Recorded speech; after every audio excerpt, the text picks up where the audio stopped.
นื่องจากเจ้าภาพมีจำนวนมากดังนั้นทางคณะกองศาสนพิธีการจะพยายามที่จะบริหารรายมากที่สุดเท่าที่จะเป็นไปได้แต่ว่าจะขอโอกาสว่าจะได้ขอตัวแทนของแต่ละคณะเป็นปฐมเป็นพื้นฐานในแต่ละคณะจึงขอนำเรียนและเรียนแจ้งญาติโยมสาธุชนทุกท่านได้รับทราบไว้ในเบื้องต้นอย่างนี้การบัดนี้เวลา 20:03 นาทีได้เวลาที่เราจะได้เริ่มประกอบพิธีบำเพ็ญกุศลบูชาคุณท่านอาจารย์พระครูวินัยธรสุขสันต์สุจิตโตแล้วขออาราธนาและเรียนเชิญทุกรูปท่านได้นั่งณที่รับรองสำรวมกายวาจาใจจะได้เข้าสู่พิธีการณบัดนี้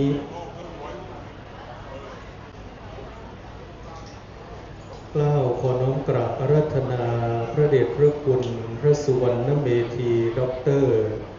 รองเจ้าคณะจังหวัดเชียงใหม่เจ้าอาวาสวัดพระธาตุศรีจอมทองวรวิหารเจ้าสำนักปฏิบัติธรรมประจำจังหวัดเชียงใหม่แห่งที่หนึ่ง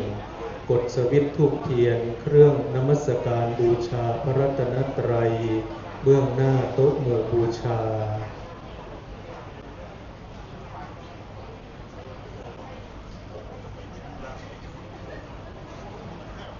พระอาราธนาและเรียนเชิญทุกรูปท่านได้โปรดประนมมือ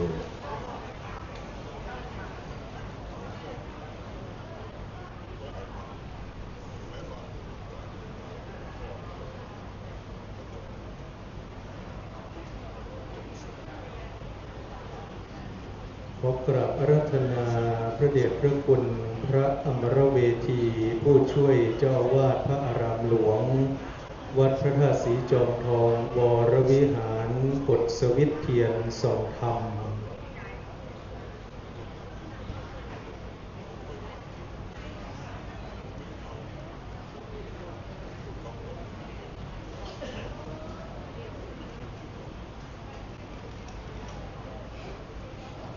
การบัดนี้พระเดชพระคุณพระเทพรัตนนายกเจ้าคณะจังหวัดลำพูนเจ้าอาวาสวัดพระธาตุหริปุญชัยวรมหาวิหารองค์แสดงพระธรรมเทศนาโปรดเมตตาขึ้นสู่ธรรมาสน์เป็นที่เรียบร้อยขอเจริญพรเรียนเชิญพลเอกยศนันท์ร่ายเจริญจุดธูปเทียนเครื่องทองน้อยเบื้องหน้ารูปท่านอาจารย์พระครูวินัยธรสุขสันต์สุจิตโต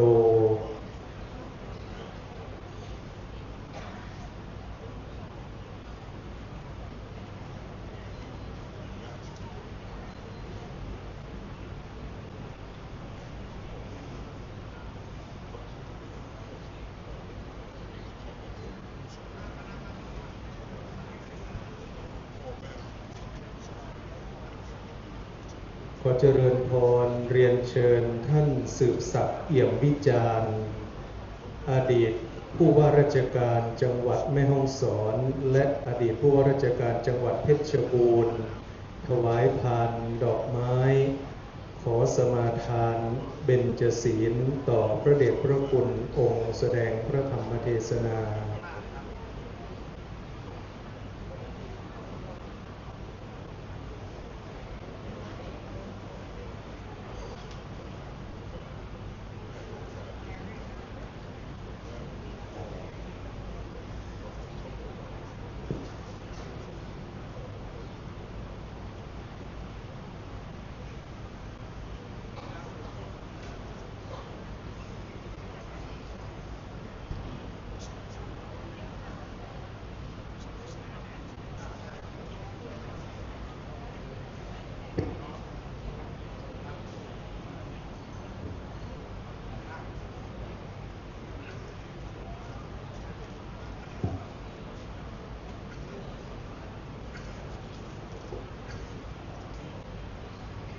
ราบหนึ่งกราบสองกราบสามอิเมนาสการเรนะตังพุทธังอภิปูชยามาอิเมนาสการเรนะตังธัมมังอภิปูชยามาอิเมนาสการเรนะตังสังฆังอภิปูชยามาอะระหังสัมมาสัมพุทโธภคะวาพุทธังภคะวันตังอภิวาเทมิสวากขาโตภคะวตาธัมโมธัมมังนามัสสามิสุปฏิปันโนภคะวะโตสาวกสังโฆสังฆังนะมามิมะยังพันเตติสารเนนะสหะ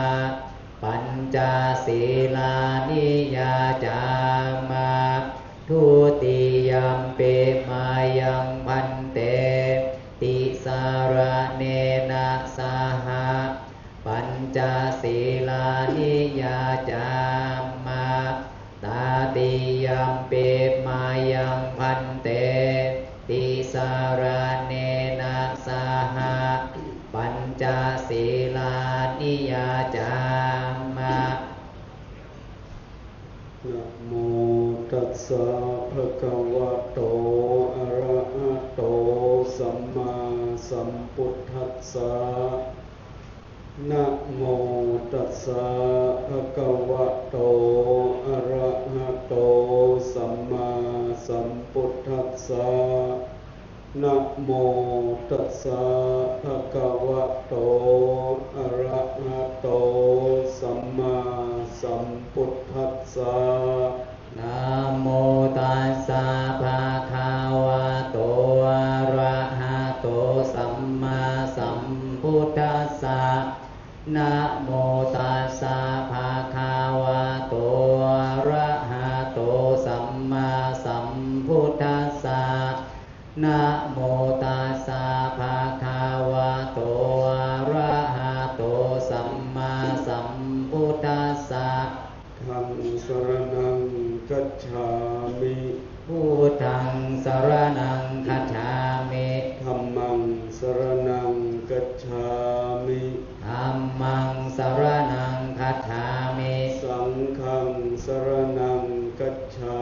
มิสังฆังสรณังคัจฉามิตุติยัมปิพุทธังสรณังคัจฉามิทุติยัมปิพุทธังสรณังคัจฉามิตุติยัมปิธัมมังสรณังคัจฉา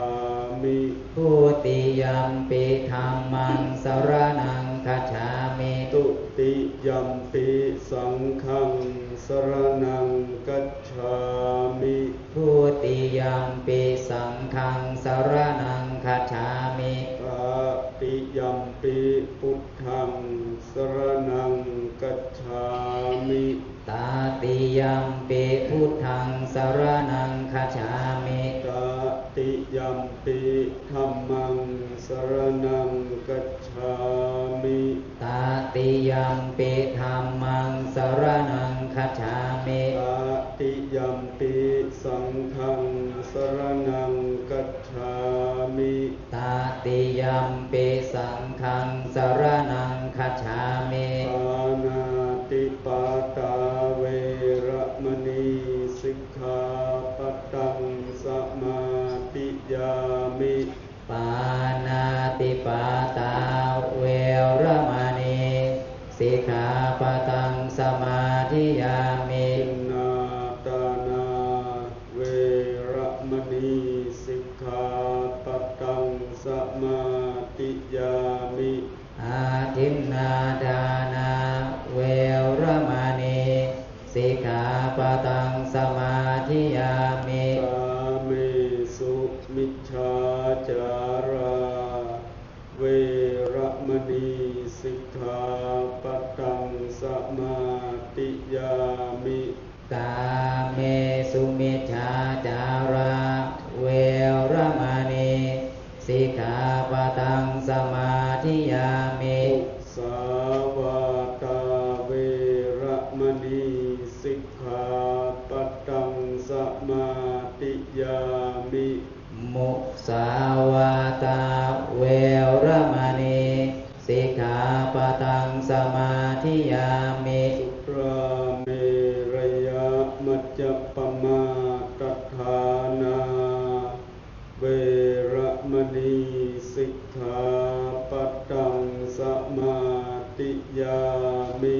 สุราเมรยะมัจจปมาทฐานาเวรมณีสิกขาปะทังสมาธิยามิมานิปัญจสิกขาปตานิสีเลนะสุขติยันติสีเลนะโภคสัมปตาสีเลนะนิพุติยันติตัสมาสีลังวิโสทะเยสาธุสาธุสาธุ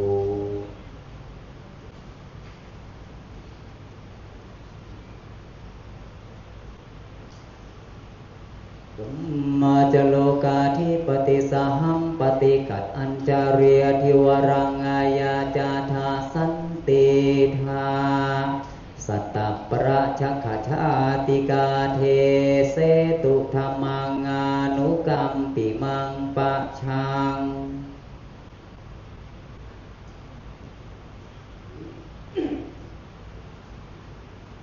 นะโมตัสสะภะคะวะโตอะระหะโตสัมมาสัมพุทธัสสะนะโมตัสสะภะคะวะโตอะระหะโตสัมมาสัมพุทธัสสะนะโมตัสสะภะคะวะโตอะระหะโตสัมมาสัมพุทธัสสะอโรคยาปรมาลาภาสันตุถีปรมังธนังวิสาสาปรมายาตินิพพานังปรมังสุขันติณบัดนี้จักได้แสดงพระธรรมเทศนาพรรณนาศาสนธรรมคำสอนขององค์สมเด็จพระบรมศาสดาสัมมาสัมพุทธเจ้าเพื่อเป็นเครื่องประดับปัญญาบารมีของสาธุชนพุทธบริษัททั้งคฤหัสถ์และบรรพชิตเพื่อเป็นเครื่องเพิ่มพูนกุศลบุญญาราศีในส่วนทักษิณานุปทานกิจอุทิศถวายแด่พระเถระที่ได้ถึงแก่มรณภาพร่วงลับดับขันไปซึ่งในกาลค่ำคืนนี้คณะสงฆ์วัดพระธาตุสีจอมทองนำโดยพระเดชพระคุณหลวงพ่อพระสุวรรณเมธีท่านเจ้าอาวาสพร้อมด้วยพระสงฆ์สามเณรและญาติโยมสาธุชนทั้งหลายได้รับเมตตาธรรมจากคณะท่านเจ้าภาพซึ่งมีมากมายหลายคณะด้วยกันคือคณะสงฆ์สามเณรแม่ชีผู้ปฏิบัติธรรมคณะกรรมการคณะศรัทธาวัดพระธาตุสีจอมทองวรวิหารสำนักศาสนศึกษาวัดพระธาตุสีจอมทองวรวิหารบริษัทสิริกรอิมเพรสชั่นจำกัดคลินิกทันตกรรมแอปสุรุตคุณนิกรนาวาโททันตแพทย์หญิงสิริวิภาประเสริฐสมคุณชูหวังหัตถกิจโกวิทและคณะสหายบุญคุณวันฉัตรและคุณปริยาคุณบุตรสรินทร์ก่อสวัสดิ์วงศาพร้อมครอบครัวคุณชัดชัยธนาธรวงศ์พร้อมครอบครัวพลเอกยศนันท์คุณธนวีนารายเจริญ พลเอกธีระคุณคนึงนิจไกรพานนท์พลเอกวิวัฒน์คุณศรีกฤษปฐมภาคพลเอกกิตติพันเอกหญิงปัทมาสมสนั่นพลโทโชติพลคุณกมลพันธ์จันอยู่พลโทธารีคุณทัพพิพาวุฒิพานิชพลโทวีรยุทธคุณวชราวุฒิสินพลโทนรงค์มนตรีหญิงพัทราพรภูมิสวัสดิ์คุณพิษณุวัฒน์คุณพัชราการเจริญพัชรพรพร้อมครอบครัวมหาวิทยาลัยเทคโนโลยีราชมงคลล้านนาลำปางผู้ช่วยศาสตราจารย์สมพรคุ้มจอหอผู้ช่วยศาสตราจารย์ดร.สุชยาวรามิตรรองศาสตราจารย์กุลชรีวงศ์ไทยรองศาสตราจารย์สุธีการโสธิบุญดร.กัญญนัทสิริธัญญาคุณวันวิภาคุณคุ้มจอหอพร้อมด้วยคณะลูกศิษย์มหาวิทยาลัยเทคโนโลยีราชมงคลล้านนาลำปางโรงพยาบาลจอมทองมูลนิธิสงฆ์อาพาธและผู้ป่วยโรงพยาบาลจอมทองคุณวันชัยสุวรรณคุณวาสนาสุวรรณแม่ชีแสงเดือนบาทชุมชนบ้านสี่แยกน้อยหมู่ที่ 6 ตำบลโป่งเป่าพระครูสมุปฐมพระพัสโรวัดป่าแท่งและคณะสงฆ์อำเภอจอมทองพร้อมด้วยญาติโยมสาธุชนพุทธบริษัททั้งหลายได้ร่วมกันเป็นเจ้าภาพเพื่อจะอุทิศกรปนาผล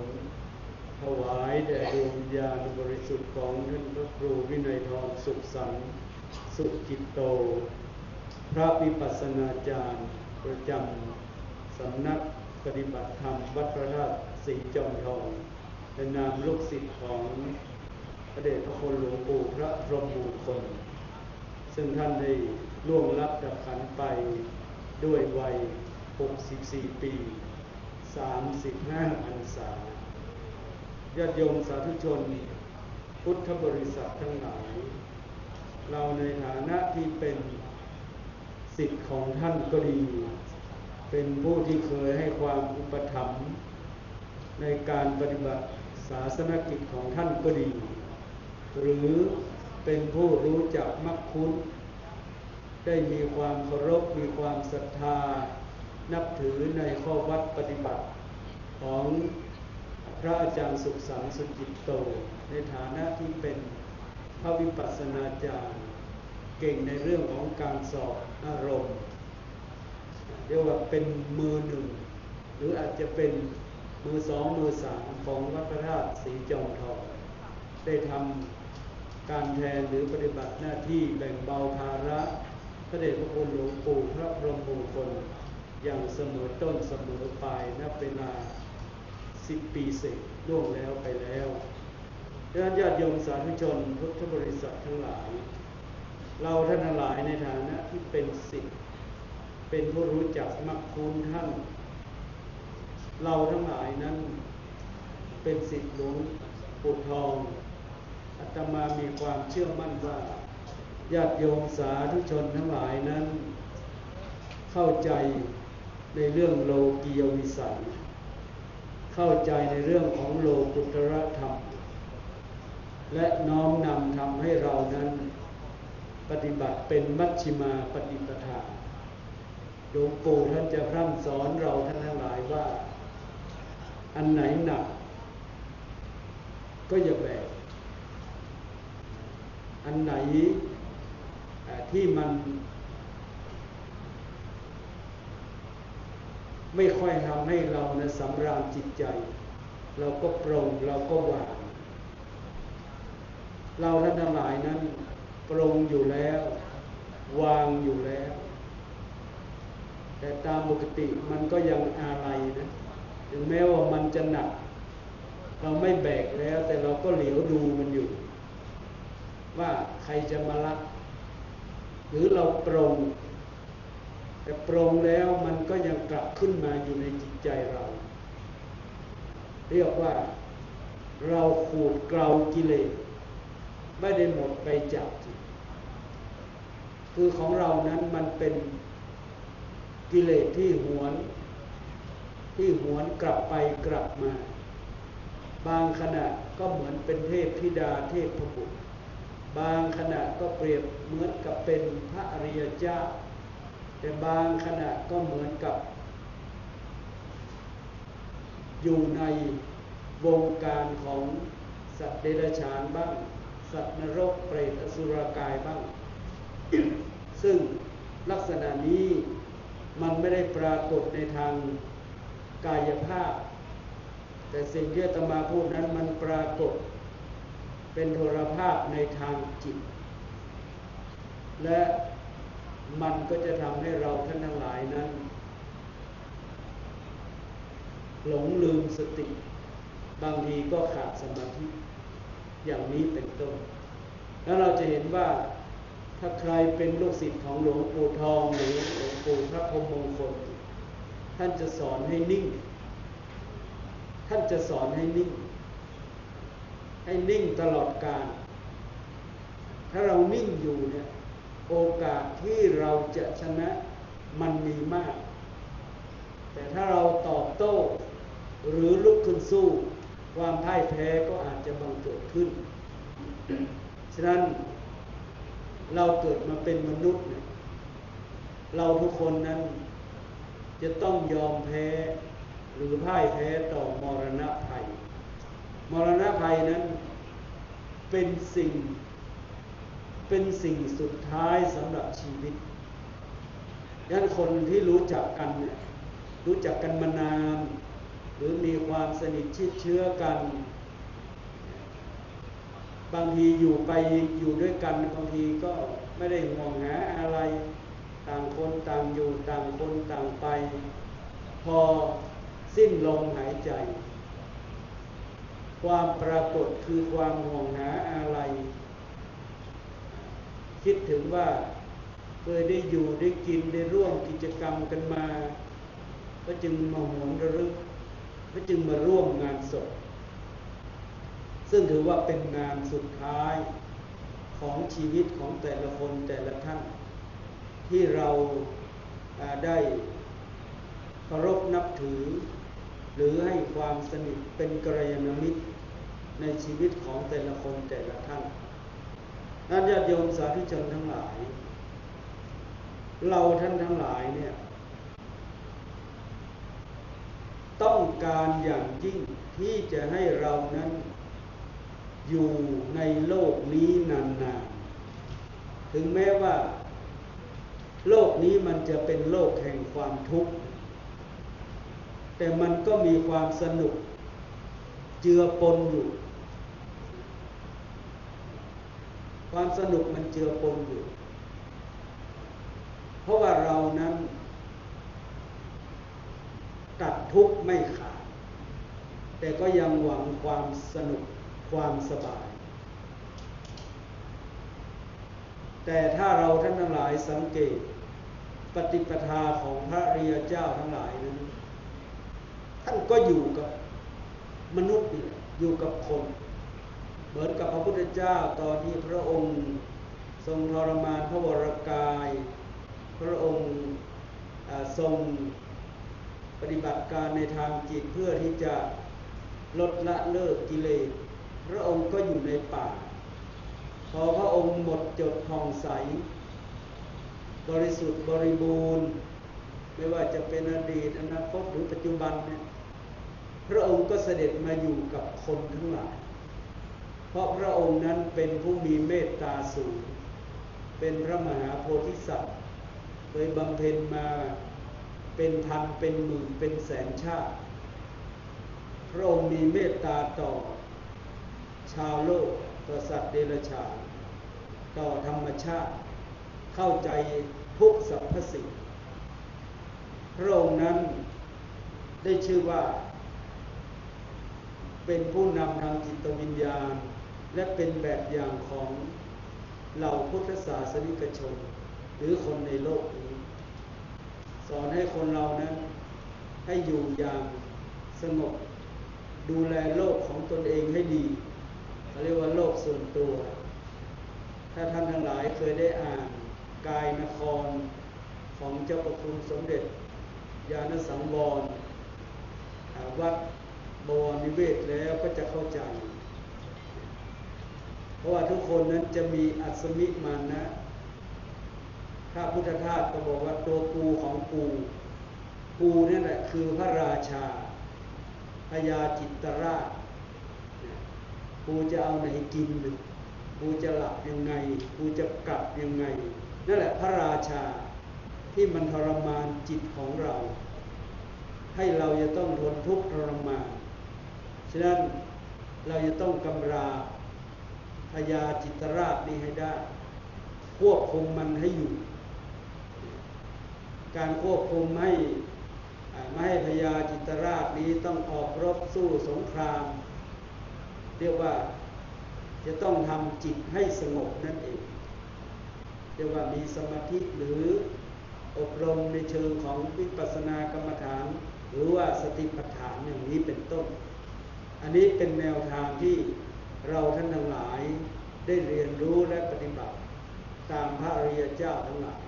หรือว่าเป็นมรรควิธีอย่างหนึ่งอาตมาก็คงจะพูดโดยย่อจะไม่ได้รายละเอียดอะไรแต่ในฐานะที่เราเข้าใจแล้ว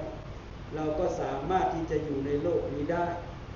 หลายคนอาจจะบอกว่าทำไมเราไปเกลียดคนโน้นคนนี้เวลาจะไปปฏิบัติธรรมก็ไม่อยากนั่งใกล้เวลามาฟังเทศน์ก็ไม่อยากจะมองหน้าเลยร้านอาหารนี้ไม่ชอบใจเจ้าของกูไม่กินอย่างนี้เป็นต้นก็เพราะเห็นว่าคนเรานั้นมันมีอัศมิมานะอยู่ในจิตใจบางทีเราอาจจะจองเวรมีอาฆาตพยาบาทจองเวรข้ามภพข้ามชาติอย่างนี้เป็นต้นดังนั้นเหตุทั้งหลายมันเกิดขึ้นกับเราแม้แต่องค์สมเด็จพระสัมมาสัมพุทธเจ้าก็ยังมีคนมาท้าทายยังมีคนรังเกียจยังมีคนมาแย่งตำแหน่งเหมือนกับพระเทวทัตกราบทูลพระพุทธเจ้าว่าพระองค์ทรงชราภาพแล้วโปรดหยุดเถิดตำแหน่งพระพุทธเจ้าถ้าพระองค์จะปฏิบัติหน้าที่พระพุทธเจ้าแทนฉะนั้นเราเวลามีอะไรเขาก็จะมาขอให้เราลงจากตำแหน่งนั้นตำแหน่งนี้ฉะนั้นญาติโยมสาธุชนทั้งหลายเราเป็นปุถุชนคนธรรมดาสามัญจะต้องผจญกับความทุกข์ความยากความลำบากทุกอย่างที่มันเป็นของชาวโลกคนที่นั่งข้างๆเราเป็นอย่างไรตัวเราก็เป็นอย่างนั้นคนข้างหน้าข้างหลังเป็นอย่างไรเราก็เป็นอย่างนั้นพระอาจารย์สุขสันต์เป็นอย่างไรเราก็เป็นอย่างนั้นพระสงฆ์องค์เนรไม่ว่าจะเป็นประโยค7ประโยค8ประโยค9ไม่ว่าจะอยู่แห่งหนตำบลใดก็เหมือนกับตัวเรานั่นแหละไม่มีความแปลกแตกต่างกันมนุษย์ในโลกนี้มีความคิดมีอะไรหลายๆอย่างเหมือนกันหมดเลยไม่ว่าจะเป็นชาติใดภาษาใดงั้นเขาจะไม่รบราข้าวฟันกันหรือญาติโยมแย่งน้ำมันเรายังแย่งกันเติมเลยแม้แต่พระไปแย่งกับชาวบ้านเลยกลัวจะได้เดินเลยแต่ญาติโยมบางคนก็บอกว่านักปฏิบัติจะต้องทำตนให้เหมือนพระพุทธเจ้าสมัยพระพุทธเจ้าท่านทรงพระดำเนินด้วยพระบาทเดี๋ยวนี้คนที่ว่านั่งรถเบนซ์รถเก๋งนั่งเรือบินหมดไม่มีใครเดินสักคนแต่ที่เดินตามรอยบาทศาสดาก็คือครูบาเจ้าศรีวิชัยท่านเดินไปเชียงรายไปพะเยาแต่ท่านกลับวัดบ้านปางไม่ได้เพราะไม่มีรถกว่าครูบาเจ้าศรีวิชัยจะได้นั่งรถเจ๊กโง่ก็บอกว่าท่านครูบาเจ้าจะต้องสร้างทางขึ้นดอยสุเทพประมาณ12กิโลถึงจะมอบรางวัลรถให้ครูบาศรีวิชัยก็จึงระดมนักบุญแห่งขุนเขาทั้งหลายนักบุญเล็กนักบุญน้อยรวมทั้งคนพื้นราบด้วย8จังหวัดภาคเหนือไปช่วยกันครูบาสร้างทางครูบาก็จึงได้นั่งรถของขอโทษนะเจ๊กโง่เขาพูดเจ๊กโง่เราก็พูดเจ๊กโง่เพราะฉะนั้นเราไม่เข้าใจ ครูบาก็เลยได้นั่งพระหนุ่มเนนน้อยก็นั่งโชว์หุ่นอยู่นั่นแหละมีเนนบางองค์เพิ่งจะตายไปไม่กี่ปีนี่เองเขาเคยทำงานร่วมกับครูบาเจ้าศรีวิชัยฉะนั้นญาติโยมสาธุชนพุทธบริษัททั้งหลายสิ่งที่เราอยากได้ที่สุดก็คือความไม่มีโรคคนไม่มีโรคก็คือคนที่มีอายุยืนญาติโยมทั้งหลายรวมทั้งพระสงฆ์สามเณรที่เรียนพุทธประวัติเนี่ยชีวิตร่วมสมัยของพระพุทธเจ้ารูปไหนที่มีอายุยืนมากที่สุดที่พระพุทธเจ้าทรงสรรเสริญพระพากุลเถระท่านดำรงธาตุขันธ์ของท่าน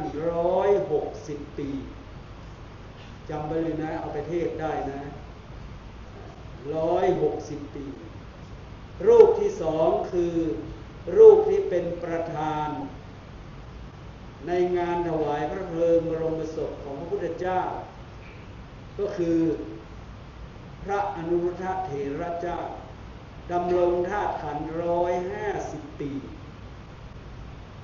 และ120 ปีที่ปรากฏเป็นหลักฐานมีใครบ้างพระมหากัสสปะเถระพระอานนท์เถระและอุบาสกก็อนาถปิณฑิกะมหาเศรษฐีอุบาสิกาก็วิสาขามหาอุบาสิกาอันนี้เราก็ต้องจำไว้มันจะเป็นเนติเป็นแบบอย่างเพราะว่าพระภากุลเถระท่านไม่เคยมีโรคเลยจะเจ็บจะปวดโน่นอะไรก็ไม่มีจนพระพุทธเจ้าสรรเสริญว่าเป็นผู้ไม่มีโรคนั้นเราต้องการความไม่มีโรคที่เราหาเงินหาทองค้าทำมาค้าขายกันเนี่ยอยากจะได้เงินตอนที่เราไม่สบายจะเป็นค่าหมอเป็นค่ายาแม่อาตมาก็ต้องจ่ายนะ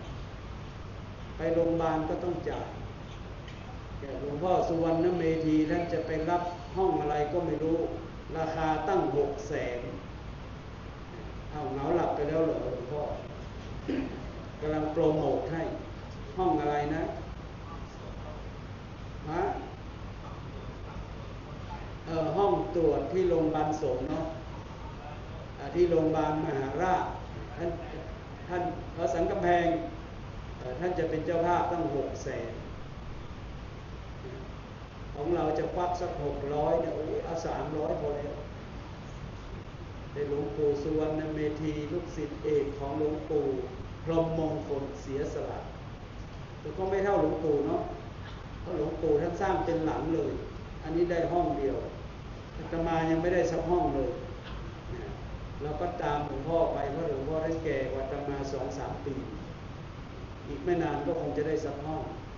แต่ห้องขวามือนี่ยังไม่เอานะ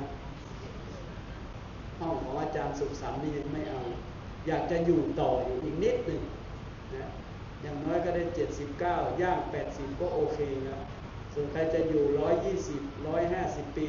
ก็ขออนุโมทนาด้วยเพราะโลกเดี๋ยวนี้มันเดือดร้อนอยู่ไม่เย็นนะมันไม่ค่อยมีความสุขเท่าไหร่แต่ประเทศไทยเรานี่อยู่อย่างมีความสุขนะญาติโยมที่โน่นเขาลบกันยิงขีปนาวุธกันแต่บ้านเรานี่สบายนั่งฟังเทศน์นั่งปฏิบัติธรรมยังได้กราบได้ไหว้ได้อยู่กับพ่อกับแม่หิวเมื่อไหร่ก็ได้กินอยากจะนอนเมื่อไหร่ก็ได้นอนอยากจะตื่นเมื่อไหร่ก็ได้ตื่นอยากจะแต่งตัวยังไงก็ได้แต่งตัวอันนี้คือความปรารถนาพระพุทธเจ้าตรัสต่อไปว่าความสันโดษเป็นทรัพย์อย่างยิ่งพระพุทธเจ้านี้ไม่ได้รังเกียจเศรษฐีนะเราจะเห็นว่ามีนักศิลปกรรมหลายท่านโดยเฉพาะช่างศิลป์ช่าง10 หมู่ท่านสร้างพระพุทธรูป9 หน้า9 พระพักตร์เป็นเศรษฐี9 ตระกูลเป็นอนุสรณ์แก่หน้าที่1ก็คืออนาถปิณฑิกะมหาเศรษฐีหน้าที่2คือมหาวิสาขามหาอุบาสิกา ส่วนอีก7-8 หน้านะก็ไปค้นเอาเองนะเศรษฐี9 หน้ามีใครบ้างมีเยอะแยะอันนี้ก็ขอฝากท่านทั้งหลายด้วยว่าเราหาได้เท่าไหร่เราก็ต้องพอเท่านั้นอย่าไปโลภอย่าไปคดอย่าไปโกงมันเหมือนกับพ่อค้าแม่ค้าเนี่ยเขาซื้อของมา2 บาทเขาก็ขาย2 บาทครึ่งแต่บางคนไม่มีเงินสักบาทลักหีบบริจาคของวัดไปเอาไปทุบไปทิ้งทำลายบางทีก็ลักข้าวลักของวันนี้เห็นคลิปมีพระสงฆ์รูปหนึ่งเข้าไปในเซเว่นหรืออะไรไม่รู้อาจจะไปแอบหยิบของเขาก็ได้แล้วเขาเตือนทุกรูปทุกองค์ทุกคนว่าทุกถนนทุกรายทางทุกอาคารสถานที่เขาจะมีกล้องวงจรปิดฉะนั้นเราอย่าไปทำอะไรอย่าไปนึกว่าตาเนื้อมันไม่เห็นแต่ว่าตาทิพย์มันบันทึกไว้อย่างน้อยก็30 วันแล้วก็ขอฝากด้วยขอฝากพวกเราได้มีจิตสำนึกที่ดีขอให้เราเป็นผู้บริสุทธิ์ทั้งกายอย่างพระสงฆ์องค์เนรเนี่ยถ้าเขาไม่ประเคนน่ะไม่ฉันไม่ได้จะต้องหาคนมาประเคนให้ได้เพราะของมันเกิน1 บาทเนี่ยเว้นไม้และน้ำสีเว้นไม้สีฟันและน้ำถ้าเป็นขวดก็ต้องมีเจ้าของนะแต่น้ำในสระในคลองกินได้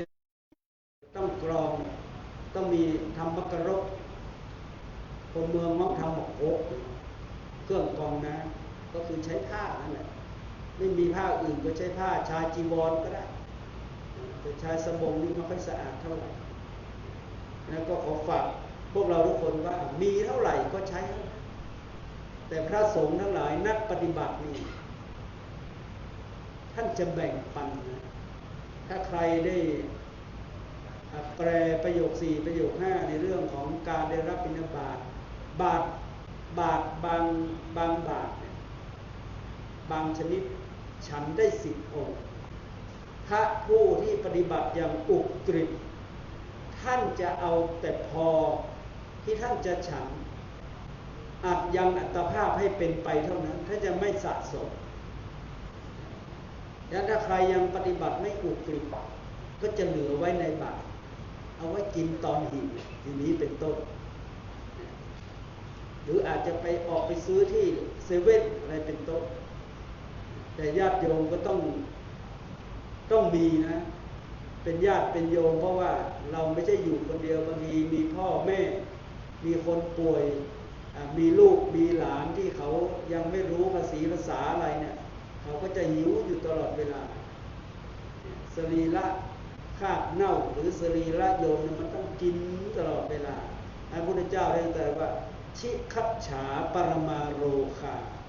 ความหิวเป็นโรคอย่างยิ่ง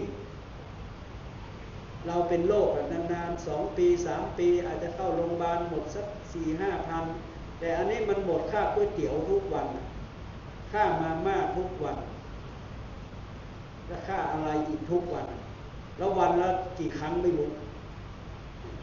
ลองคิดดูให้ดีนะนั้นความหิวนี่มันหมดเงินหมดทองมันไม่ใช่ธรรมดาพระพุทธเจ้าท่านบอกว่าความคุ้นเคยเป็นญาติอย่างยิ่งเราจะเห็นว่าญาติโยมมาจากอุดรอดีตท่านผู้ว่าแม่ฮ่องสอนท่านมาจากอุดรนะวันนี้ก็ต้องเทศภาษากลางถ้าเป็นทุกเจ้าเนี่ยเตะเมืองได้สบายแต่ญาติโยมมาจากกรุงเทพมาจากทางปากใต้ก็มีบางทีถ้าเราพูดภาษาพื้นเมืองเขาก็อาจจะฟังไม่เข้าใจอย่างผมไปเทศบางที่บอกว่าโยมเข้าใจไหมได้ 80%ถ้าเราพูดภาษากลางไม่ว่าคนจะกอทูเลหรือไทยใหญ่หรือที่ไหนเขาฟังภาษากลางได้หมดเลยฉะนั้นก็ถือว่าจะเป็นประโยชน์โทษผลจากการที่ท่านทั้งหลายได้นิมนต์มาแสดงพระธรรมเทศนาในวันนี้นั้นความคุ้นเคยเนี่ยทำให้เราหลั่งไหลกันมา พรุ่งนี้ก็จะมีญาติโยมอย่างบางคนที่อยู่จอมทองบางคนไม่รู้จัก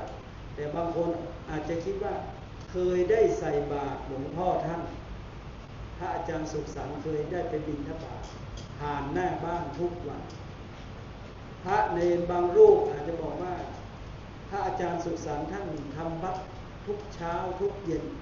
ปฏิบัติหน้าที่พระวิปัสสนาจารย์อย่างเต็มรูปและมีลูกศิษย์ลูกหาเต็มบ้านเต็มเมืองอย่างนี้เป็นต้นท่านถือว่าเป็นความคุ้นเคยความคุ้นเคยเนี่ยบางทีไม่ต้องเป็นญาติครานตามกันมาหรอก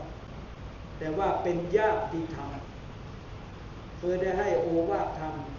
เคยได้ให้การสั่งสอนในการปฏิบัติธรรมเช่นการนั่งการยืนการนอนอะไรเป็นต้นดังนั้นความคุ้นเคยจึงเป็นญาติอย่างยิ่งอีกประการหนึ่งพระเจ้าท่านตรัสไว้เสมอว่าพระนิพพานเป็นสุขอย่างยิ่ง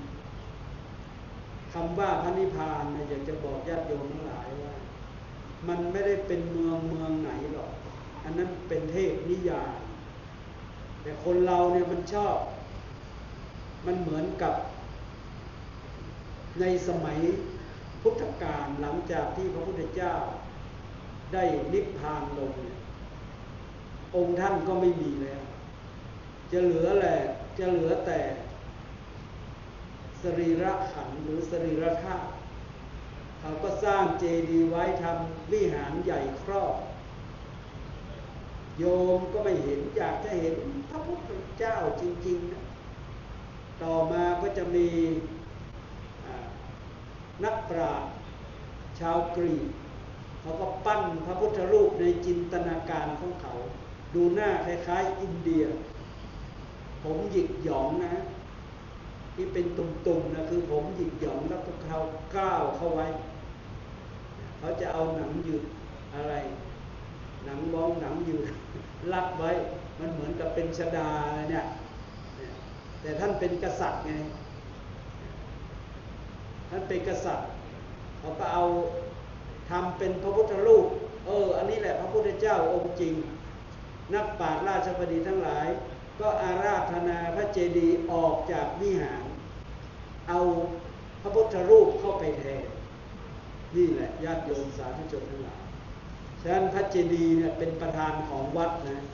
อย่างวัดพระธาตุสีจอมทองก็มีพระบรมธาตุเจ้าสีจอมทองจะเป็นองค์ที่เอามาสงสนานหรือองค์ที่อยู่ในเจดีย์ก็ถือว่าพระมหาเจดีย์เนี่ยเป็นประธานของวัดอริพุนชัยก็มีพระบรมธาตุอริพุนชัยดอยสุเทพก็มีพระบรมธาตุดอยสุเทพเป็นประธานของวัดฉะนั้นความนิพพานเป็นสุขอย่างยิ่งญาติโยมสาธุชนทั้งหลายนิพพานนี่แปลว่าสิ่งที่ไม่หวนกลับมันหมดเชื้อหมดสิ้นราคะตัณหาหมดทุกสิ่งทุกอย่างจะเห็นทุกอย่างเป็นธรรมดาแต่ถ้าเรายังเห็นเป็นไม่ธรรมดานี่ไม่ได้นะไม่ได้อย่างพระสงฆ์เนี่ยญาติโยมพระสงฆ์สามเณรนี่เขาจะอิจฉากันตอนไหนสังเกตได้เลยพระที่เข้าไม่ถึงธรรมสมมติว่าญาติโยมเนี่ยวันนี้จะถวายแอปเปิ้ล100 ลูกถวายหลวงพ่อสุวรรณเมธีลูกโตเลยสีแดงมาจากอเมริกาเลยพอไปอีกรูปหนึ่งถัดมาของหลวงพ่อสุวรรณเมธีทำไมมันลูกใหญ่จังแต่ลูกมันเท่าเดียวกันนะคนที่อิจฉาริษยาพอโยมเอาแอปเปิ้ลลูกเท่าเดียวกันไปใส่บาตรท่านจะมองเห็นลูกแอปเปิ้ลของท่านลูกเล็กนิดเดียวนะโยมนี่ไม่รักเราเท่าหลวงพ่อเลยนี่อิจฉาแล้วข้าวที่อยู่ในก้อนที่จะตกลงในบาตรของลูกอื่นทำไมมันใหญ่จังแต่ที่โยมมันควักใส่บาตรเราทำไมมันเล็กฉะนั้นเวลาบิณฑบาตให้แลดูแต่ในบาตรของตน ถ้าไปดูบาทคนอื่นเดี๋ยวก็อิจฉาแล้วยิ่งยุคนี้หลวงพ่อสุวรรณเมธีได้แบงค์สีอะไรสีมอมอเลข4 หลักถ้าจะคูณมาแล้วเวทีนี้อาจจะได้เลข3 หลักมหาประโยค8ประโยค9อาจจะได้เลข3 หลักสีแดงส่วนสมณเณรได้สีเขียวองค์สุดท้ายไม่ได้สักสีหมดแล้วถ้ามันหมดตรงเราบอกว่าบารมีเราไม่ถึงต้องคิดอย่างนี้นะที่เราไม่ได้อย่างเขาเพราะว่าบารมีเราไม่ถึงแต่ห้ามอิจฉาเด็ดขาดเดี๋ยวมันก็จะไปเป็นข้าวเป็นน้ำเป็นอะไรเป็นค่าฟงค่าไฟไปเป็นของวัดหมดเลยฉะนั้นเราอย่าไปอิจฉากันยิ่งเป็นนักปฏิบัติเราได้ถ้าไหร่ก็เอาแค่นั้นถ้าเราต้องพิสูจน์บุญของตนเองว่าที่เราอยู่อย่างกระเบียดกระเสียนเพราะว่าเราไม่เคยทำบุญเลยทำไมเราไม่มีอะไรก็เพราะว่าเราไม่เคยทำบุญทำไมเราไม่มีข้าวเพราะว่าเราไม่ได้ทำนาทำไมจิตเราไม่นิ่งเพราะเราไม่ได้เจริญสมาธิเจริญสติมันจะนิ่งได้ยังไงมันไม่ได้เท่าเขาหรอกทำไมเราไม่รวยกับคนอื่นเพราะว่าเราไปเกิดในตระกูลที่ยากจน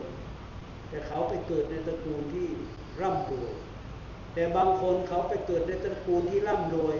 แต่เขาทำการเบียดบังทำการทุจริตทำตนเหมือนกับคนไม่มีทรัพย์สมบัติอันนั้นน่าอเนจอนาถยากเย็นสู้เราที่มีเท่าไหร่เราก็พอใจแค่นั้นอันเราเป็นลูกศิษย์ของพระพุทธเจ้าเป็นลูกศิษย์ของหลวงปู่เราท่านทั้งหลายควรจะนำเอาธรรมะที่หลวงปู่หรือครูบาอาจารย์พระอาจารย์สุขสันต์เป็นต้นได้เที่ยวเทศนาสั่งสอนและบันทึกไว้เป็นพระไตรปิฎกหรือทำให้เป็นตัวอย่างเราก็นำมาประพฤติปฏิบัติส่วนใครจะเป็นยังไงเราไม่ต้องไปสนใจหรอกเอาโลกคือตัวเราเนี่ยให้รอดก็โอเคถ้าโลกคือตัวเรารอดแล้วเราสามารถจะมาอบรมสั่งสอนสัตว์ที่อยู่ในโลกที่ยังแปดเปื้อนด้วยโลกียวิสัยให้เขาได้รับความสุขในอนาคตได้ดังนั้นวันนี้ก็ขอยุติการแสดงพระธรรมเทศนาไว้เพียงแค่นี้ก็ขอสรุปว่าพระทั้งหลายมีความไม่มีโรคเป็นที่สุดทรัพย์ทั้งหลายมีความสันโดษเป็นอย่างยิ่งญาติทั้งหลายมีความคุ้นเคยสนิทสนมเป็นที่สุดนิพพานเป็นสุขอย่างยิ่งและที่สุดของชีวิตคือความตายเราต้องตายเหมือนกับพระอาจารย์สุขสันต์และญาติโยมฉะนั้นเราต้องเตรียมตัวก่อนตายเตรียมกายก่อนแต่งเตรียมน้ำก่อนแล้งเตรียมแบงก์ก่อนไปแล้วเราจึงจะได้อะไรติดตามไปทุกภพทุกชาติถ้าเรายังไม่ถึงพระนิพพานขององค์สมเด็จพระสัมมาสัมพุทธเจ้านั้นก็วันนี้ก็ขอยุติไว้เพียงแค่นี้ก็ขออนุโมทนากับญาติโยมสาธุชนพุทธบริษัททั้งคฤหัสถ์และบรรพชิตที่ได้กล่าวนามมาตอนต้นนะก็ขออนุโมทนาต่อทุกท่านเจ้าท่าก็ขอราชนาดลญาณของพระครูวินัยทองสุขสันต์สุจิตโตจงมารับรู้รับทราบอนุโมทนาสำเร็จเป็นปัตตานุโมทนาใหม่พร้อมด้วยอำนาจของรัตนตรัยคืออำนาจของพระพุทธเจ้าพระธรรมพระสงฆ์อำนาจบุญกุศลที่ท่านทั้งหลายได้กระทำมาเริ่มต้นจนถึงกาลปัจจุบันจงมาลงเป็นบาเดชะเป็นภรวะปัจจัย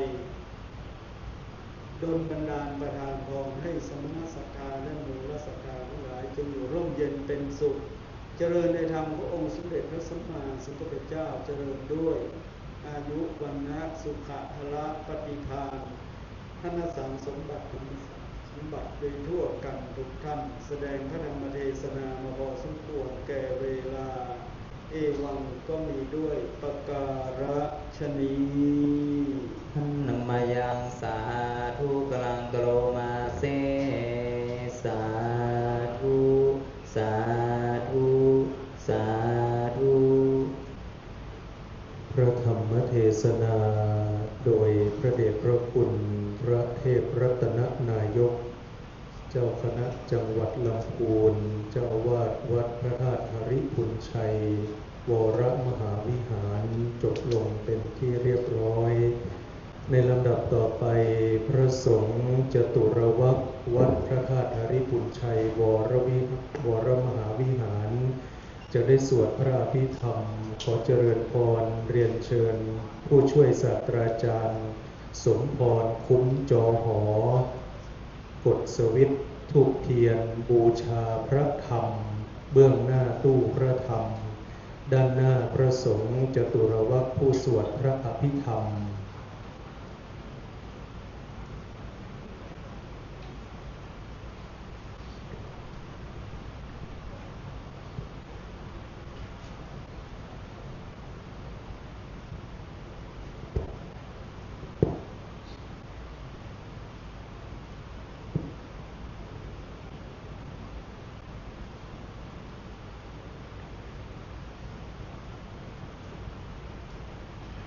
นะโมตัสสะภะคะวะโตอะระหะโตสัมมาสัมพุทธัสสะนะโมตัสสะภะคะวะโตอะระหะโตสัมมาสัมพุทธัสสะนะโมตัสสะภะคะวะโตอะระหะโตสัมมาสัมพุทธัสสะกุศลธัมมากุศลธัมมาอภัยกตธัมมากตเมธัมมากุศลายะสามิสัมมาเยกามาวาจารังกุศลังจิตตังอุปันนังโหติโสมนัสสะหะคะยานาสัมปายุตังรูปารมานังวาสัทธารมานังวาคันธารมานังวารสารมานังวาโพระปารมานังวาธัมมารมานังวายังยังวาปนารปัตตสามิสัมมาเยปัสโสโหติอวิเกโภโหติเยวะปันนาตสามิสัมมาเยนัญญปิลาติปฏิจจสมุปปนนานาโรปิโนธัมมานิเมธัมมากุศลาปัญจขันธารูปขันโตเวทนาขันโตสัญญาขันโตสังขารขันโตวิญญาณขันโตตถาคตโมรูปขันโตยังกินเจรูปังอติตานาคตาปัจจุปันนังอาจตังวาปายิภาวะปุราริกังวาสุโตมังวาอินังวาปานิตังวายังตุเรวะสันติเกวะตะเทกาจังอาภิสัญญูหิโลอาภิสัญญิเตตัวนายังวัจเตรูปขันโตสังฆาวะสังฆาวะสังฆาอิเตนะอาสังฆาอิตังอาสังฆาอิเตนะสังฆาอิตังสังฆาอิเตนะสังฆาอิตังอาสังฆาอิเตนะอาสังฆาอิตังสัมปะโยโควิปะโยโคสัมปะ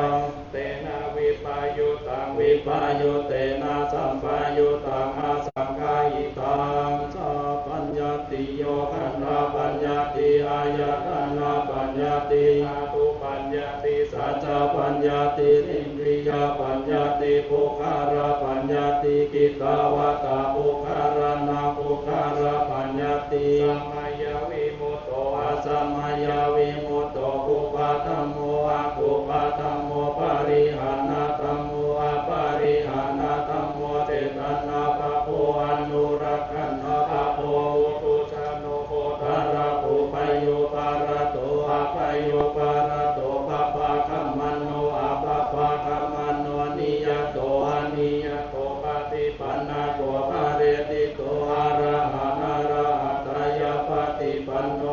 โพธันโนอุปาระปฏิสัจจิยกะปารมาเทนาติอามันตโยสัจจิกะโตปารมาโตตะโตโสปุคาโรปาระปฏิสัจจิกะตะปารมาเทนาติอาเอวังวัตตะเพอาสนาอินิกาหังหันเจปุคาโรอุปาระปฏิสัจจิกะตะปารมาเทนาเตนาวัตตะเรวัตตะเทโยสัจจิกะโตปารมาโตตะโตโสปุคาโรอุปาระปฏิสัจจิยตะปารมาเทนาติมิจฉาเยกิติกุสารธัมมาสเพเตกุสารมุราเยวะปันนากุสารามุสัพเพ เตธัมมากุสาราเยเกจิกุสาราธัมมาสัพเพเตกุสารามุเรนะเอกามุราเยวะปานากุสารามุเรนะเอกามุราสัพเพเตธัมมากุสาราตุปัจจโยอารัมมณปัจจโยอธิปติปัจจโยอนันตระปัจจโยสัมมานันตระปัจจโยสหัสสตปัจจโยนัญญมัญญาปัจจโยนิสยปัจจโยอุปาณิสยปัจจโยปุเรชตปัจจโยปัจจจตปัจจโยอาเสวนาปัจจโยกัมมปัจจโยวิภากปัจจโยอาหารปัจจโยอินทรียปัจจโยทนาปัจจโยมรรคปัจจโยสัมปยุตตาปัจจโยวิปยุตตาปัจจโยอธิปัจจโยนาติปัจจโยวิคตาปัจจโยนาวิคตาปัจจโยสาธุสาธุสาธุพระสงฆ์จตุรวรรควัดพระธาตุนริพุนชัยวรมหาวิหารสวดพระภิธรรมจบลงเป็นที่เรียบร้อยในลำดับต่อไปจะเป็นการทอดผ้าไตรบังสุกุลในวันนี้มีคณะท่านเจ้าภาพ14คณะจะได้ทอดผ้าไตรบังสุกุลจำนวน5ชุดจะได้ขอเจริญพรขออภัยครับจะได้ขอกราบอาราธนาและเจริญพรเรียนเชิญตัวแทนท่านเจ้าภาพในแต่ละคณะทอดผ้าไตรบังสุกุลชุดที่1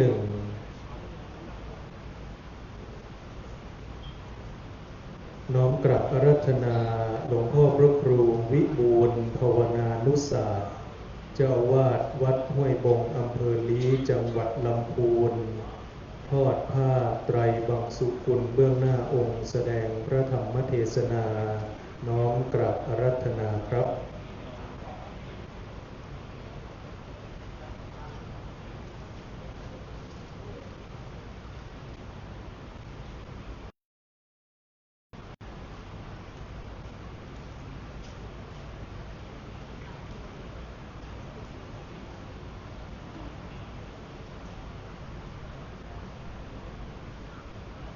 ทอดผ้าไตรบังสุกุลเบื้องหน้าพระสงฆ์จตุรวรรคผู้สวดพระอภิธรรม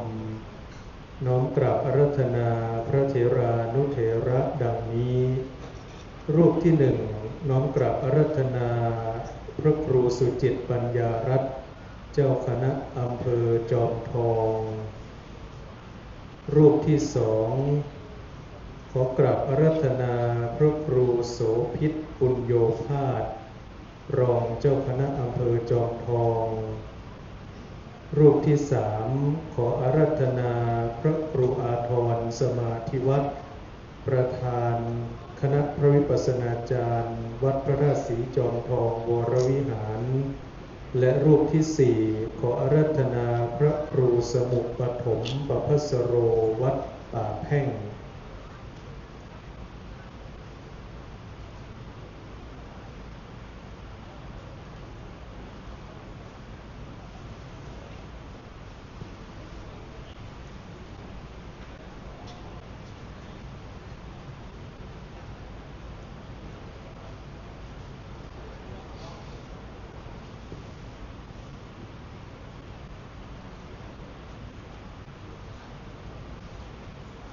ชุดที่2ขอเจริญพรเรียนเชิญคุณพ่อกิจใจชัยอาจประธานคณะกรรมการวัดพระธาตุสีจอมทองวรวิหารทอดผ้าไตรบังสุกุลเบื้องหน้าองค์แสดงพระธรรมเทศนา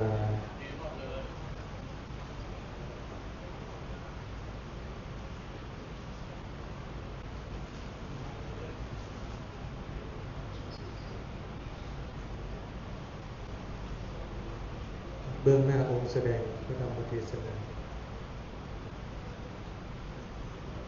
เรียนเชิญตัวแทนท่านเจ้าภาพ4ท่านทอดผ้าไตรบังสุกุลเบื้องหน้าพระสงฆ์จตุรวรรคดังนี้รูปที่1เรียนเชิญท่านแม่ชีผ่องพันธ์ล่องทองบาลีศึกษา9ประโยคอภิธรรมบัณฑิตพ รูสอนพระปริยัติธรรมวัดพระธาตุสีจอมทองวรวิหาร รูปที่สองเรียนเชิญพ่อหลวงคุณากรจันตา รูปที่สามเรียนเชิญคุณชูหวังหัตถกิจโกวิทและรูปที่สี่เรียนเชิญคุณวันฉัตรคร่อน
ชุดที่สามเรียนเชิญคุณบุษยรินทร์ก่อสวัสดิ์วงศาทอดผ้าไตรบังสุกุลเบื้องหน้าองค์แสดงพระธรรมเทศนา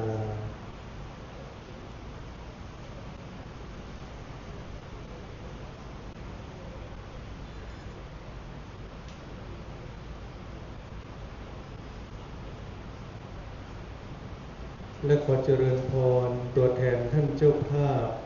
สี่ท่านทอดพระไตรบังสุกุลเบื้องหน้าพระสงฆ์จตุรวรรคดังนี้รูปที่หนึ่งเรียนเชิญคุณกมลพันธ์จันอยู่ภริยาท่านพลโทโชติพลจันอยู่รูปที่สองเรียนเชิญผู้ช่วยศาสตราจารย์ดร.สุชยาวรามิตรรูปที่สามเรียนเชิญคุณนพวรรณอุคำรองผู้อำนวยการโรงพยาบาลจอมทองฝ่ายการพยาบาลรูปที่สี่เรียนเชิญคุณพ่ออุดมคำวันรองประธานมูลนิธิสงฆ์อาพาธโรงพยาบาลจอมทอง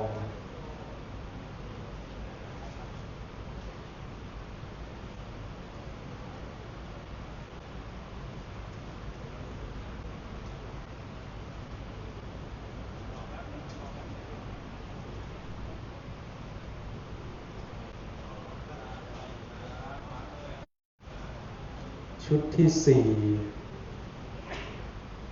ขอเจริญพรเรียนเชิญท่านแม่ชีแสงเดือนบาสหรือผู้แทนทอดผ้าไตรบังสุกุลเบื้องหน้าองค์แสดงพระธรรมเทศนา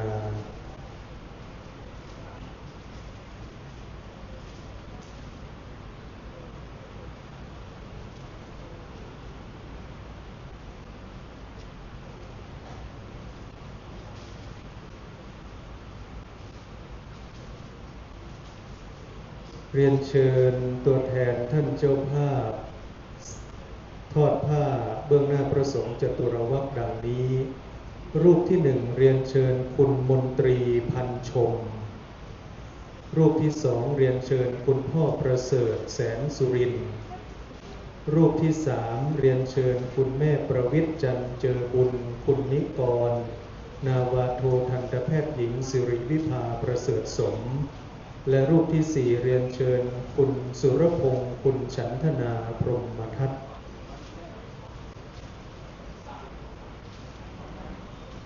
รูปที่หนึ่งคุณมนตรีพันชรูปที่สองคุณพ่อประเสริฐแสนสุรินทร์วยาวัจกรวัดพระธาตุสีจอมทองวรวิหารรูปที่สามคุณแม่ประวิตรจันเจอบุญคุณนิกรท่านนาวาโททันตแพทย์หญิงสิริวิภาประเสริฐสมและรูปที่สี่คุณสุรพงศ์คุณฉันทนาพรหมทัต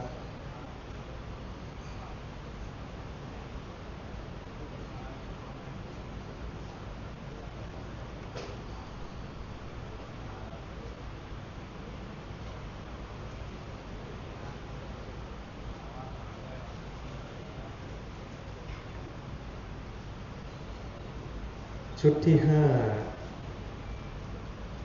เรียนเชิญคุณภัทธิภาวุฒิพานิชภรยาท่านพลโทธารีวุฒิพานิช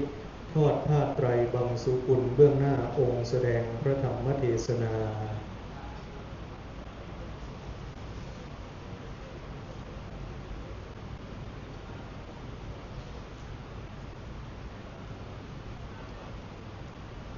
ขอเจริญพรเรียนเชิญตัวแทนท่านเจ้าภาพทอดผ้าไตรบังสุกุลเบื้องหน้าพระสงฆ์จตุรวรรษดังนี้รูปที่หนึ่งเรียนเชิญคุณฉัตรชัยธนาธรวงศ์รูปที่สองเรียนเชิญรองศาสตราจารย์คุณชลีวงศ์ไทยรูปที่สามเรียนเชิญคุณกันนิกาวงศ์มีบุญและรูปที่สี่เรียนเชิญคุณโสภาชัยสุขกรรมการมูลนิธิสงฆ์อาพาธโรงพยาบาลจอมทองเป็นชุดที่5ชุดสุดท้าย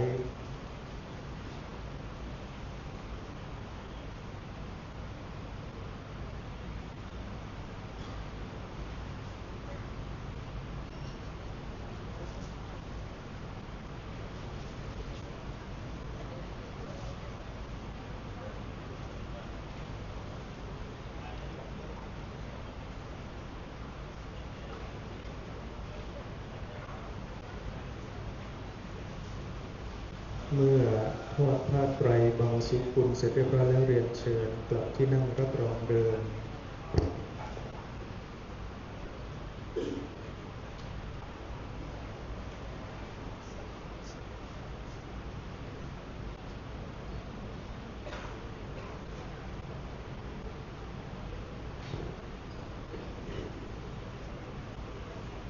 นิจจา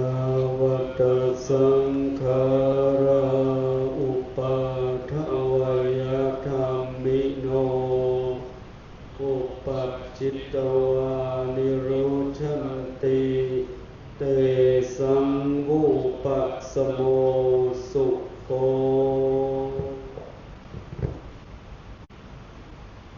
ลำดับต่อไปจะเป็นการถวายเครื่องไทยธรรมเครื่องไทยทานและกัปปิยพันธ์โดยมีทั้งหมด5ชุดจะได้ขอกราบอาราธนาและเจริญพรเรียนเชิญตัวแทนท่านเจ้าภาพในแต่ละคณะได้น้อมถวายตามลำดับในคืนนี้เป็นคืนสุดท้ายคณะศิษยานุศิษย์และคณะผู้จัดงานบำเพ็ญกุศลบูชาคุณท่านอาจารย์พระครูวินัยพรสุขสันต์สุจิตโตอดีตพระวิปัสสนาจารย์สำนักวิปัสสนากรรมฐานวัดพระธาตุศรีจอมทองได้ตั้งใจถวายเป็นอาจริยบูชาในโอกาสนี้จะได้น้อมถวายทายทานบูชาคุณพระพุทธกล่าวขอกราบอาราธนาท่านพระครูสุจิตปัญญารัตน์เจ้าคณะอำเภอจอมทองเจ้าอาวาสวัดบ้านแปะถวายกัปปิยพันธ์บูชาคุณพระพุทธเบื้องหน้าโต๊ะหมู่บูชา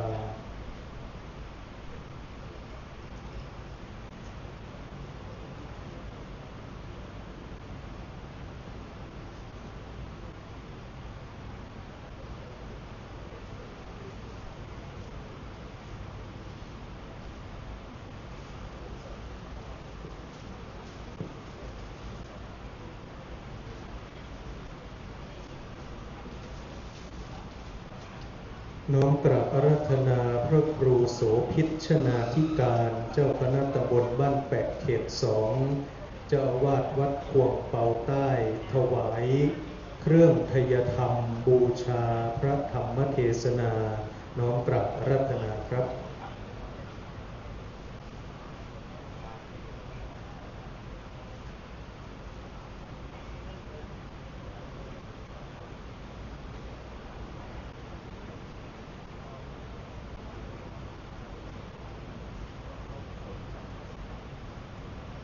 และขอกราบอาราธนาพระเถรานุเถระ4รูปถวายเครื่องไทยทานแด่พระสงฆ์จตุรวรรษดังนี้ รูปที่หนึ่งน้อมกราบอาราธนาท่านอาจารย์พระครูประหลัดสุวัฒนมงคลสิทธิคุณเลขานุการรองเจ้าคณะจังหวัดเชียงใหม่รูปที่สองขอกราบอาราธนาท่านอาจารย์พระครูวิบูลย์สุวรรณวัฒน์ผู้ช่วยเจ้าวาดพระรามหลวงวัดพระธาตุศรีจอมทองวรวิหารรูปที่สามขอกราบอาราธนาท่านอาจารย์พระครูพุทธศาสตร์สุประดิษฐ์เจ้าคณะตำบลดอยแก้วผู้ช่วยเจ้าวาดพระรามหลวงวัดพระธาตุศรีจอมทองวรวิหารและรูปที่สี่ขอกราบอาราธนาท่านอาจารย์พระครูวิรัตสุวรรณากรเลขานุการเจ้าคณะตำบลบ้านแปะเขต2น้อมกราบอาราธนาครับ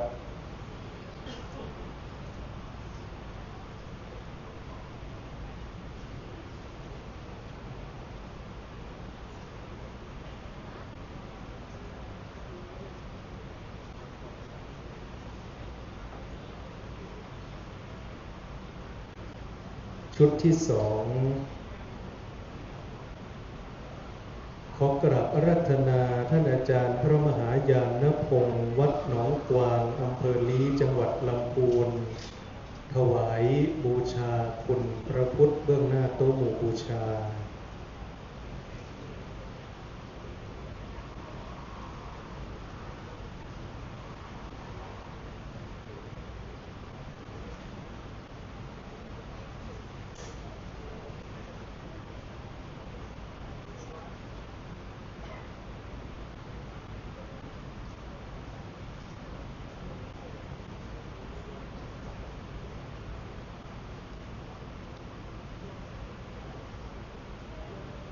ขออาราธนาท่านอาจารย์พระมหาคัมภีร์ภูริวัฒโนปริยนธรรม9ประโยคผู้ช่วยเจ้าวาดพระรามหลวงวัดพระธาตุศรีจอมทองวรวิหารถวายเครื่องไทยธรรมบูชาพระธรรมเทศนา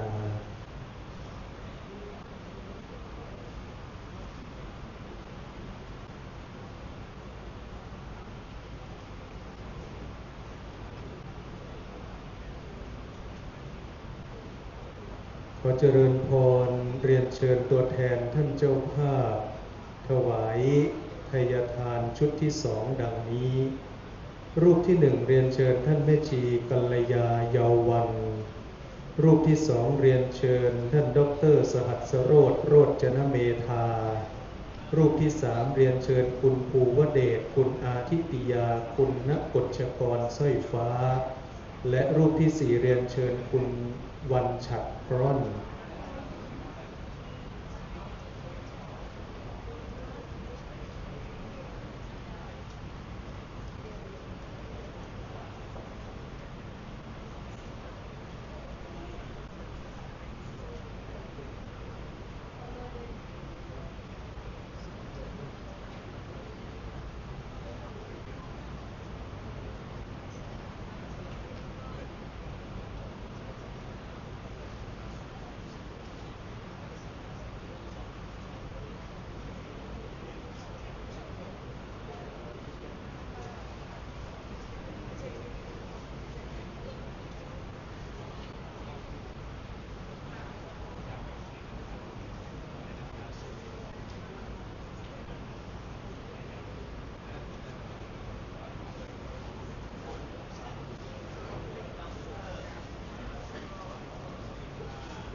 ชุดที่สาม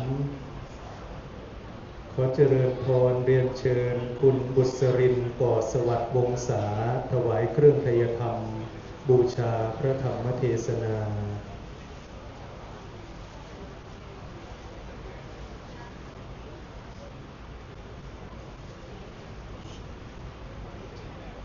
ขอเจริญพรเรียนเชิญตัวแทนท่านเจ้าภาพ4ท่านถวายแด่พระสงฆ์จตุรวรรคดังนี้รูปที่หนึ่งเรียนเชิญท่านพันเอกหญิงปัทมาสมสนั่น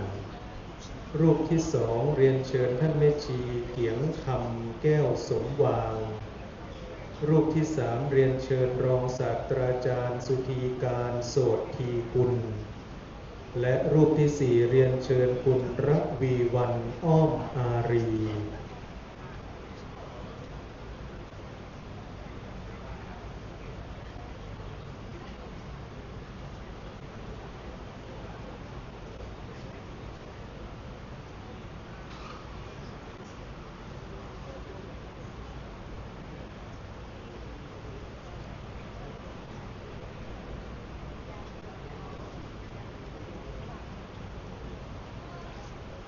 เรียนเชิญคณะศิษย์เป็นผู้แทนหนึ่งท่านถวายแด่มาต่อไปเรียนเชิญคุณระวีวรรณอ้อมอารี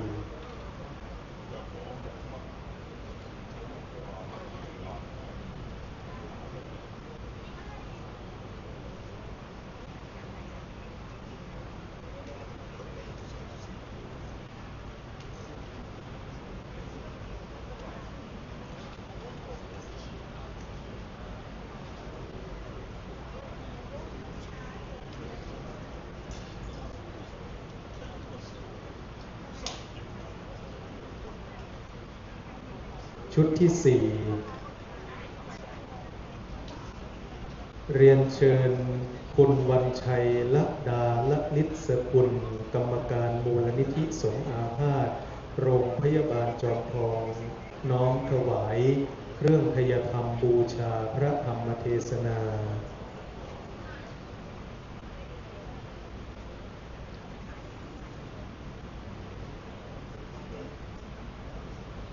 ขอเจริญพรเรียนเชิญตัวแทนท่านเจ้าภาพน้อมถวายทายทานแด่พระสงฆ์จตุรวรรธผู้สวดพระอภิธรรมดังนี้รูปที่หนึ่งเรียนเชิญคุณวันศรีวิทะรูปที่สองเรียนเชิญคุณปวรรัตน์พรหมพินรูปที่สามเรียนเชิญคุณวงเดือนสอนชาวเรือคุณปรารี่เสียงเพราะและรูปที่สี่เรียนเชิญท่านดร.กัญญาณัฐสิริธัญญาคุณวันวิภาคุ้มจอหอ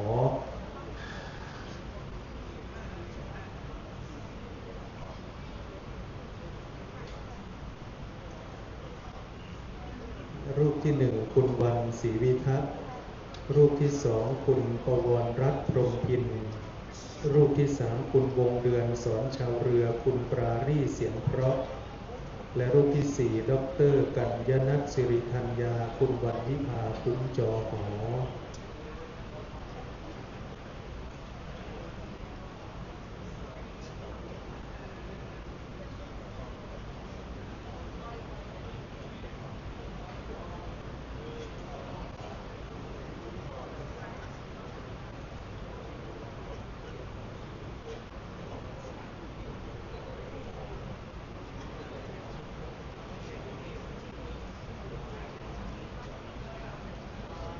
ชุดที่ห้าชุดสุดท้ายขอเจริญพรเรียนเชิญคุณภกาวดีกันนิกาน้อมถวายกัปปิยพันธ์บูชาพระธรรมเทศนาเบื้องหน้าธรรมาสน์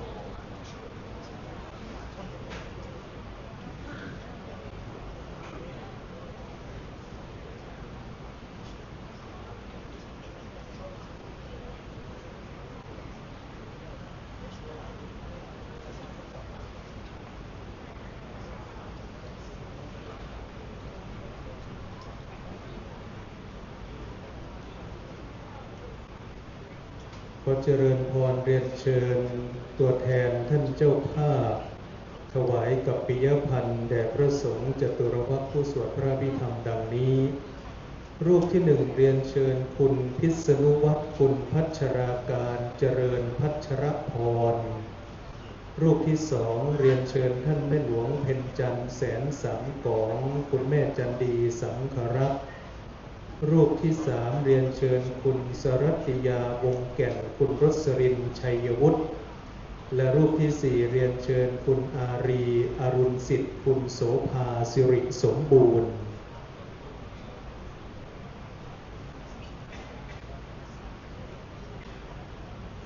รูปที่หนึ่งคุณพิษณุวัฒน์คุณพัชราการเจริญพัชรพร รูปที่สองเรียนเชิญท่านแม่หลวงเพ็ญจันทร์แสนสังของคุณแม่ดีสังครักษ์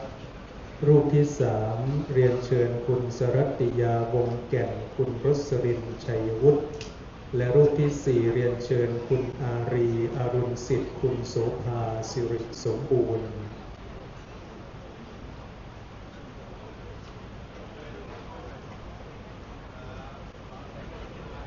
เรียนเชิญคุณอาทิตย์สุธรรมทานมอบของปฏิการะขอบน้ำใจแก่มัคคณายกที่จุดประชาสัมพันธ์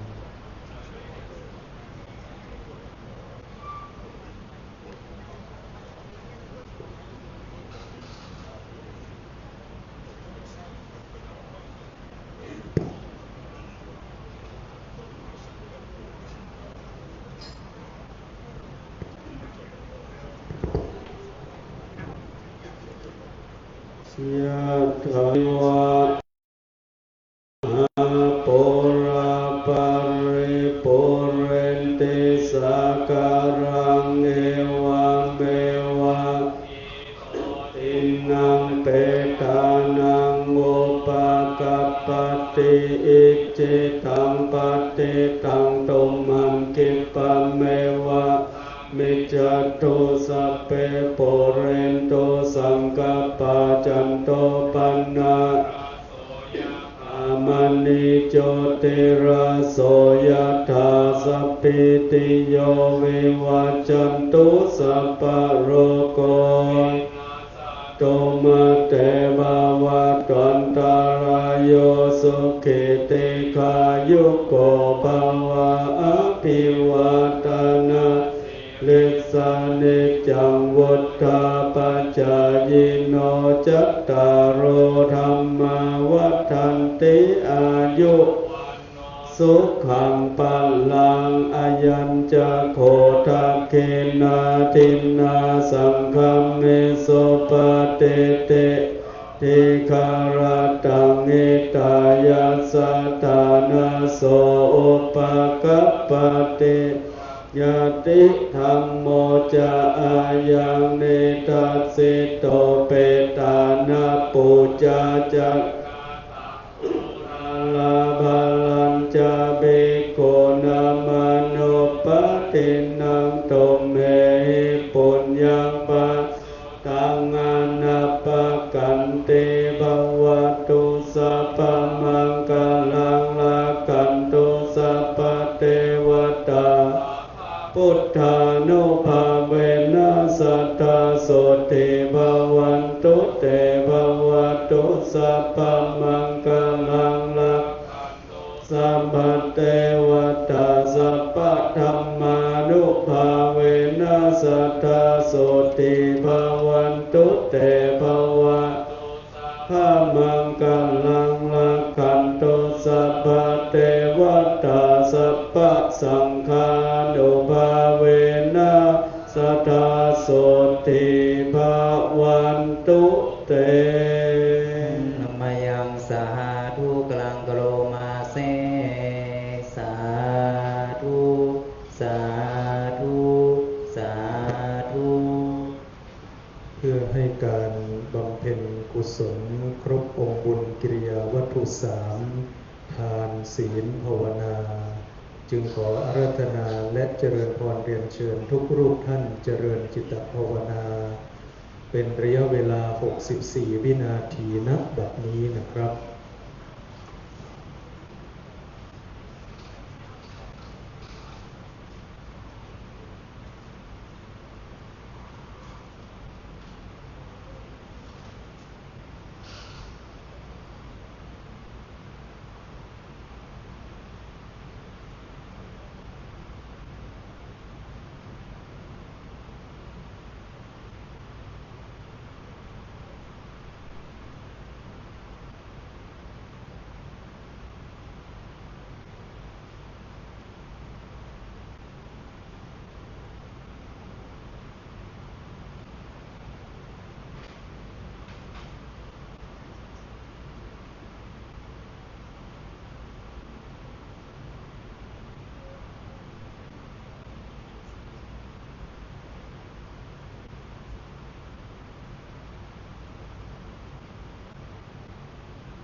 สมควรแก่เวลา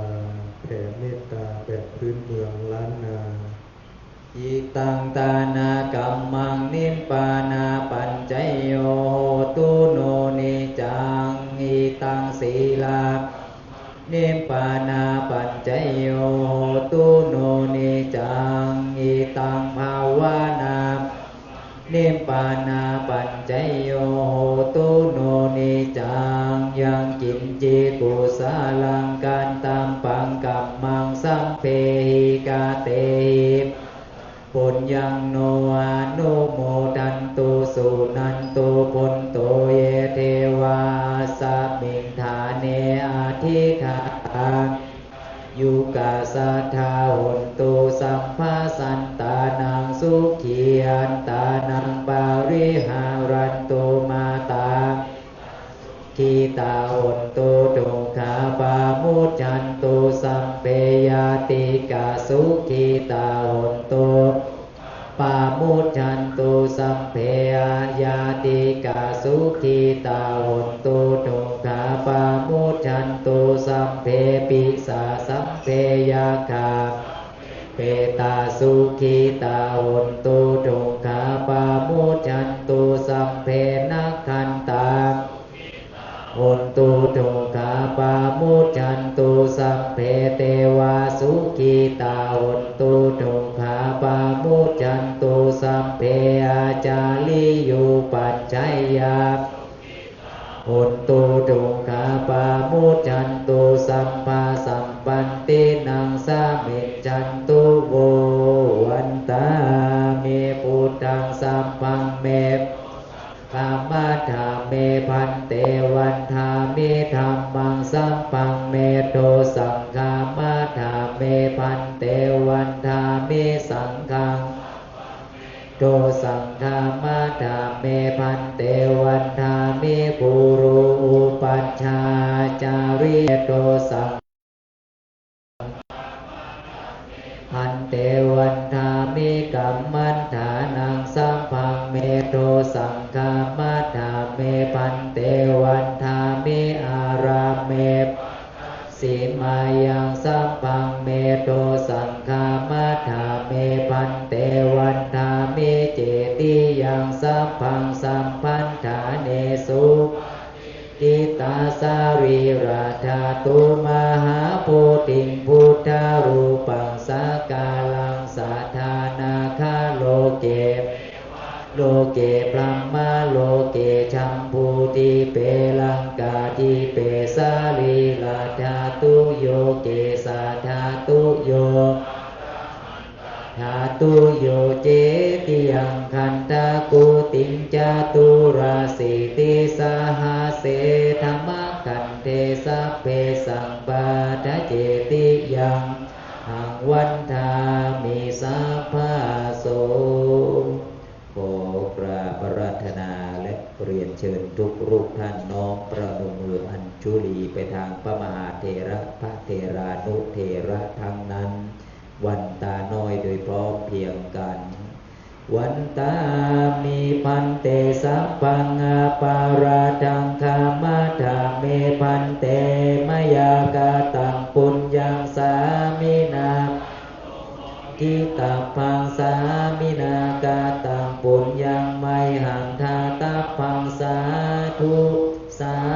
ธุอนุโมทามิจัตตาโลธรรมาวัฏันติอายุวันโนสุขังภะลังสาธุสาธุสาธุเฉพาะคณะศรัทธาที่จะกลับบ้านกล่าวคำลาพระคุณเจ้าก่อนกลับบ้านว่าตามเนอหันตถานิมะยังพันเตคัจฉามะพระอุกิจจามะยังพระอุการณิยายสถานิตุงเหกาลังมัญญธาสเตปวดประจาน